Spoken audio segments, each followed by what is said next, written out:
Студенттер, бүгін мен медик студенттерге, жалпы студенттерге пайдалы тамақтарды айтатын боламын. Сосын не себепті пайдалы екендігін түсіндіремін.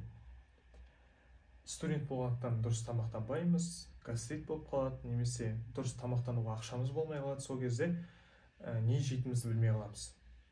Сол қол жетімді, кәдімгі стипендияға сатып алатындай тамақтар, одан кейін нені алып жеу керектігін түсіндіретін боламын. Сосын не себепті. Ең бірінші ол капуста. Құрамында сульфорафан деген биологиялық қосылыс бар.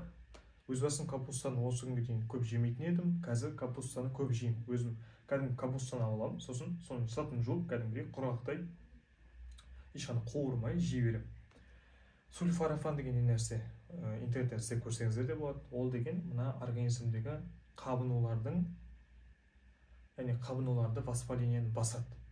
Студент болғандықтан біздер деген әртүрлі организмімізде воспаление болады, дұрыс тамақтанбаймыз. Мысалға, буындарымыз ауырады, әртүрлі итке бітетін воспаление бар ғой, панкреатит, холецистит, артрит, остеоартрит. Соның барлығында мына сульфорафан өте жақсы көмектеседі. Квашеный капуста алсаңыздар болады, сосын обычный кәдімгі жасыл капуста бар, соны алсаңыздар болады, немесе қызыл капуста бар, брокколи бар, яғни капуста тұқымдасты алсаңыздар болады. Шикілей жей беріңіздер. Одан кейін яйцо. Обычный жұмыртқа адамға пайдалы, өйткені құрамында D3 бар. D3 бұл біздің мына организмімізге өте пайдалы витамин, немесе оны гормон деп алсақ та болады. Нерв жүйесіне де пайдалы, иммундық жүйеге де пайдалы.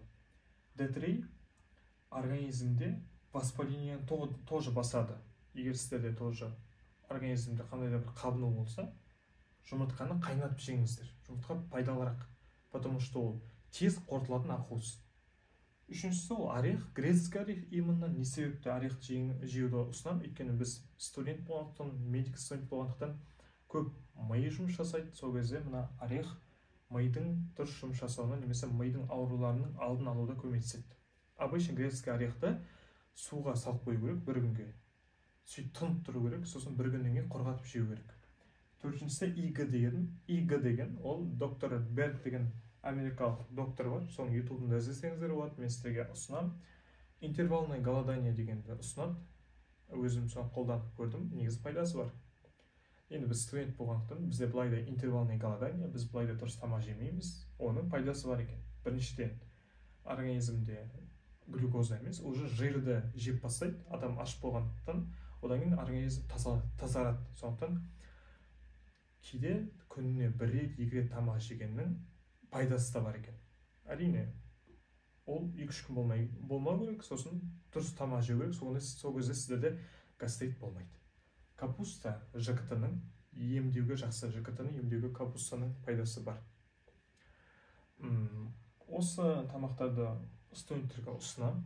Видео ұнаған болса лайк басып кетіңіздер. Мен ендігі видеодан бастап физиологияны ашқым келіп отыр.